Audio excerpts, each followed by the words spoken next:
संघाकडून चांगल्या प्रकारे क्षेत्ररक्षण लावलेलं आहे.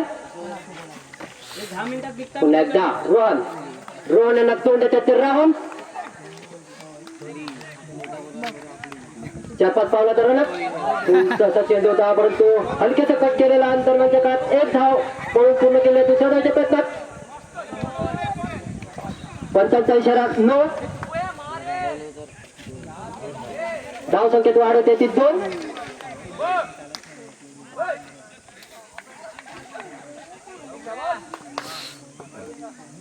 पुन्हा एकदा चेंडू रोहनच्या हाती. चेंडू तटवायचा होता, परंतु बॅट आणि बॉलचा काही संपर्क होऊ शकलेला नाही. स्ट्राईक ते सुरत न स्ट्राईक ते राहुल. पुन्हा एकदा चेंडू रोहनच्या हाती. रोहन यांना तोंड देतील ते सुरत ना. पाहूया आपल्या संघासाठी कशा प्रकारे कामगिरी बनवतात. चेंडू तटवण्याचा प्रयत्न राईट साईड दिशेने हलकेसा कट केला. चेंडू दरम्यानच्या खात एक धाव केला. दुसऱ्या धावच्या प्रयत्नात कडकचा धोका होऊ शकला असता, परंतु टोळला नाही. दरम्यानच्या काळात 2 धाव पाहून यशस्वीरित्या पाहून पूर्ण केले ते तुळसुंद्या संघाकडून. या 2 धावांनी संघाची धाव संख्या होती ती 4. पहिल्या षटकाचा खेळ चालू असताना पुन्हा एकदा चेंडू रोवण्याच्या हाती. पहिल्या षटकाचा खेळ चालू असताना संघाची धाव संख्या होती 4. स्ट्राईकला ते सुरत ना.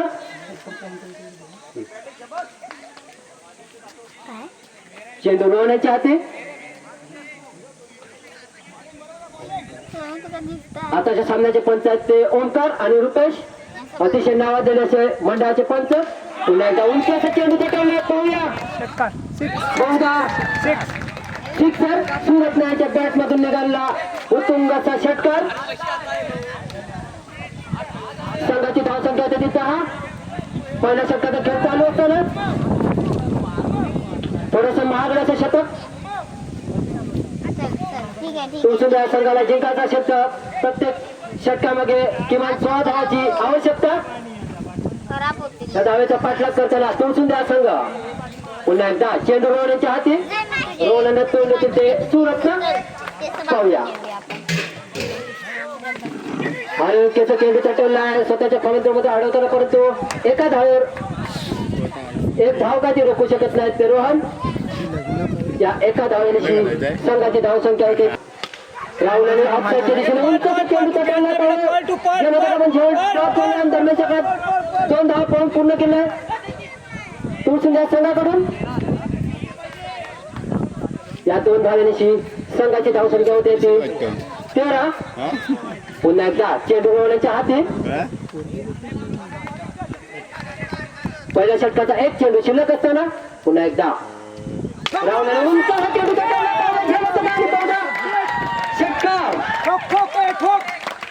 राहुलच्या बॅट मधून निघालेला उत्तुंग षटकार. संघाची धाव संख्या होती ती 19. या पुढचं समालोचन करतील आमचे मित्र योगेश खडपे, उत्तुंगाचे समालोचक.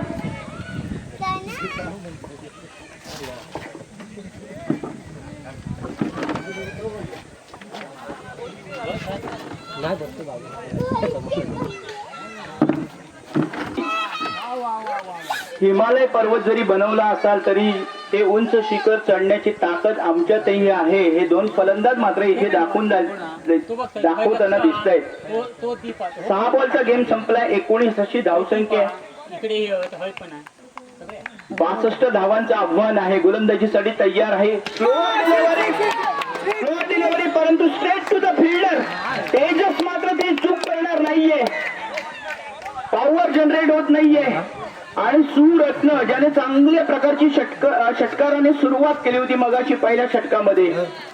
पहिला धक्का मिळतोय 19 या धावसंख्येवरती. गोलंदाज इंटेलिजन्सची गोलंदाजी करतोय. या वेळेला थोडीशी बुद्धिमत्ता वापरतोय.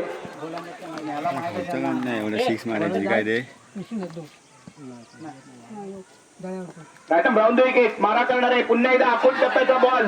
धाव काही मिळणार नाहीये का? तिथे रन आउट. काय झालंय? फलंदाज बाद होतोय. राहुल पावसकर बाद होतोय. आवश्यकता होती का?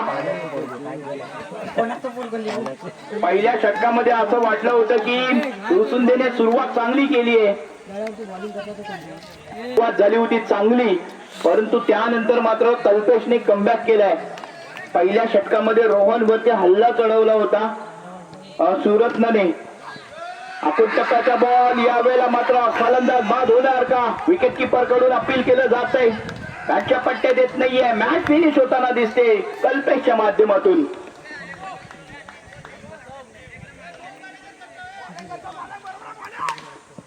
बासष्ट मधून 19 वजा जर केले तर 43 धावांची आवश्यकता आहे अजूनही जिंकण्यासाठी.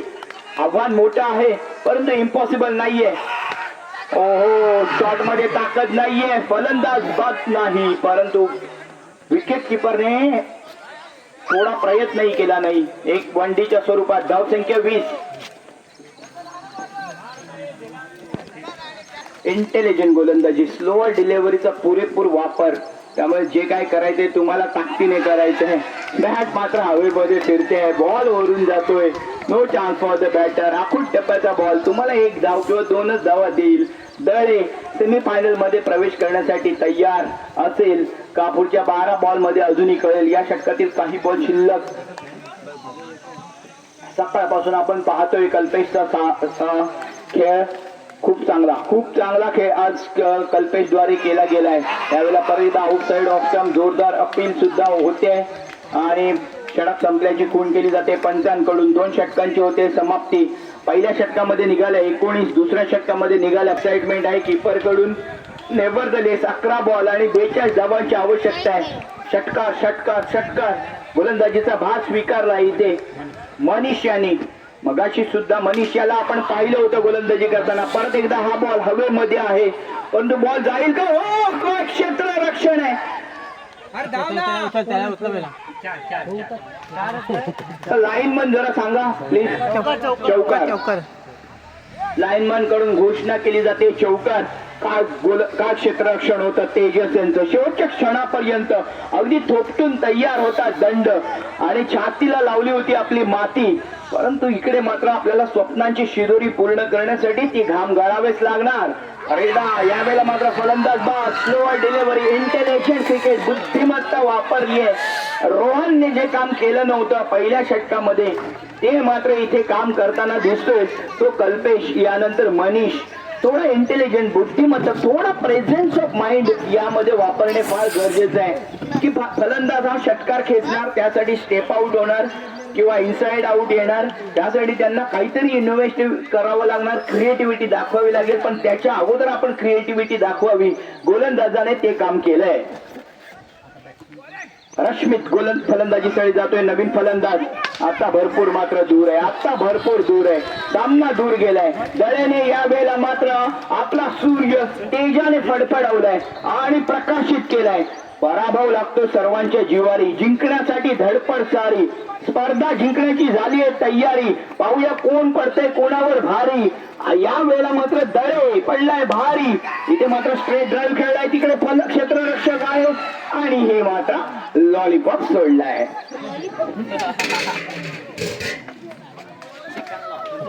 सोहम यांच्याकडून होते चूक. नेहमी आपण त्यांच्याकडून पाहतो चांगलं क्षेत्ररक्षण, परंतु यावेळेला थोडा रिलॅक्स पोझिशन मध्ये दळेचे खेळाडू दिसतात. कारण मॅच तर आपल्या हातामध्ये आणली आहे. सेमीफायनल मध्ये मठवाडी हा एक संघ सेमीफायनल मध्ये प्रवेश केलेला आहे. त्यांच्या बरोबरीने या ग्रुप मधून सेमीफायनल मध्ये कोण जाईल? दुसऱ्या ग्रुप मधून आपण जर पाहिले तर खोलवाडी दोन्ही संघ अ आणि ब, बंटीचा संघ आणि दुसऱ्या बाजूला रुपेशचा संघ यांच्यामध्ये दोन्ही संघ सेमीफायनलला गेलेत. परंतु ग्रुप ए मधून कोणते संघ 2 जातील? मठवाडी 1 आहे. दळे अगदी एज ऑफ द सर्कल मध्ये आहे. झाले तर रील्स बनेल. आज रील्स बनेल, उद्या तुम्ही फेमस व्हाल. छोटीशी टुर्नामेंट असली तरी व्यासपीठ मोठं आहे सोशल मीडियाचं. त्यामुळे सोशल मीडियामध्ये गल्लीमध्ये झालेला गेम सुद्धा सोशल मीडियामध्ये इंटरनॅशनल पद्धतीने पोहोचतो.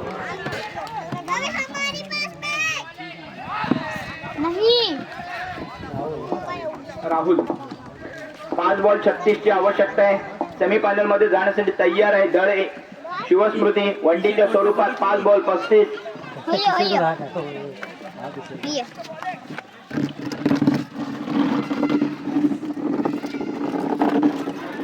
यावेळेला मात्र पंचांचा इशारा नो बॉलचा. 2 धावा, 2 धावांनी धावसंख्या वाढेल. 2 धावांनी संघाची धावसंख्या झाली आहे 28-28. मला वाटतं पहिल्या इनिंग मध्ये भरपूर धावा गेल्यात असं वाटते. 50 पर्यंत जर ठेवलं असतं संघाने, पण त्यासाठी काय फलंदाजी केली शेवटच्या डेप्थ ओव्हर मध्ये. मला वाटतं रोहन आणि तेजस रोहन आणि निखिल यांच्याकडून फलंदाजी जी झाली, अर्थात शेवटचे 2 षटकार निखिलने खेळले ते अप्रतिम होते, अप्रतिम षटकार होते. त्यामुळे 50 वरून डायरेक्टली 62 वरती पोहोचवला गेला आणि त्यामुळेच या मॅच मध्ये दळेने आपली बाजी मारली आहे. फलंदाज बाद होतोय. अजून एक विकेट तर 10 होतंय.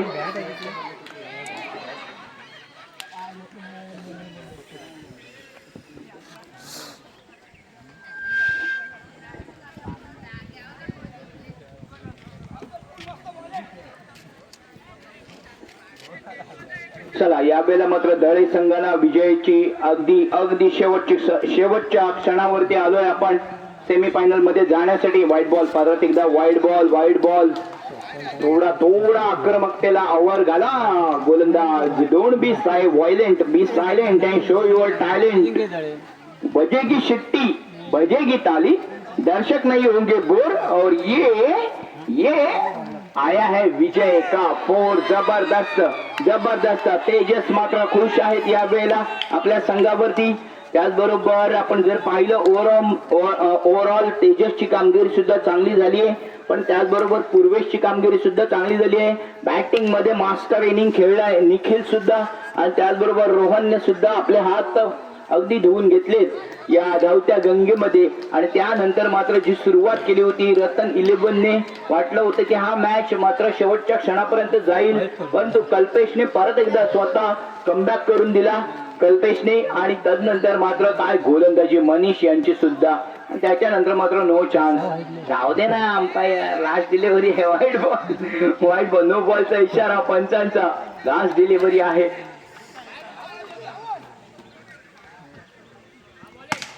चला एक ही औपचारिकता पूर्ण होते आणि विजय संघ होतोय शिवस्मृती दळे विजयी होतोय. वेल डन.